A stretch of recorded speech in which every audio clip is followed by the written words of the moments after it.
Trent, just what's it been like from a competitive standpoint in the first 5 days, corners and DBs going against receivers? What's that been like to this point?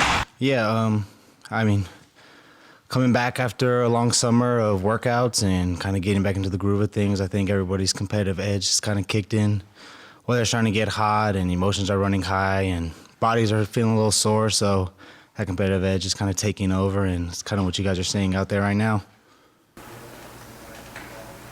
Played a lot of football in your first 2 years, but now being asked, I'm sure, to take on a little bit more of a leadership role. You've been through this before.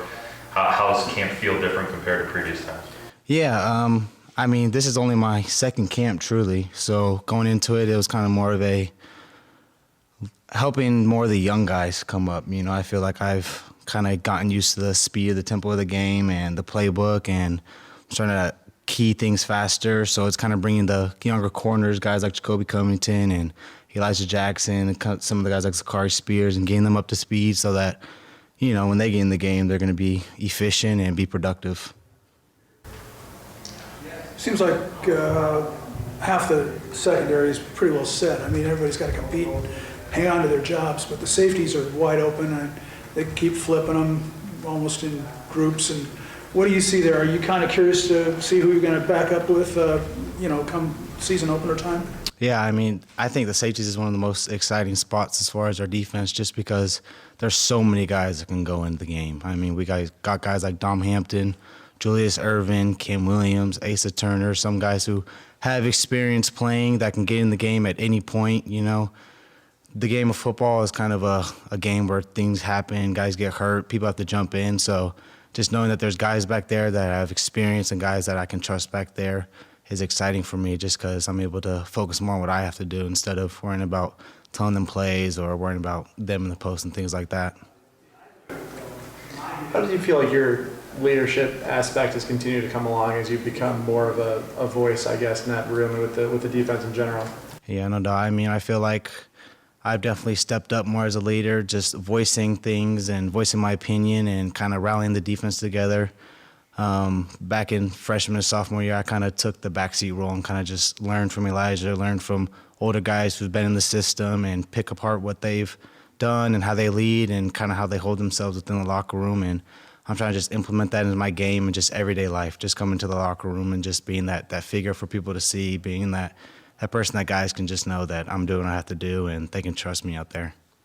Elijah, what were some of the things from him or some of the other guys who came before you that kind of lasted with you that you tried to, impart to some of the other guys? I think just his everyday mindset and the way he just approached practice. I think practice is something that you can kind of get in that lull, get in that just repetition of, okay, it's just another day. But Elijah really took it on as, I'm going to do something out there each and every day with a purpose, with something I really want to get out of this practice. And that's something that I've taken from him and talked to him about and try to implement in my game so that I can build a great camp going into this next season. When we were in LA, I talked to you about returning punts. Yeah. And you said you were going to lobby Jimmy to get a couple of reps on offense. Right. Have you approached him on that yet?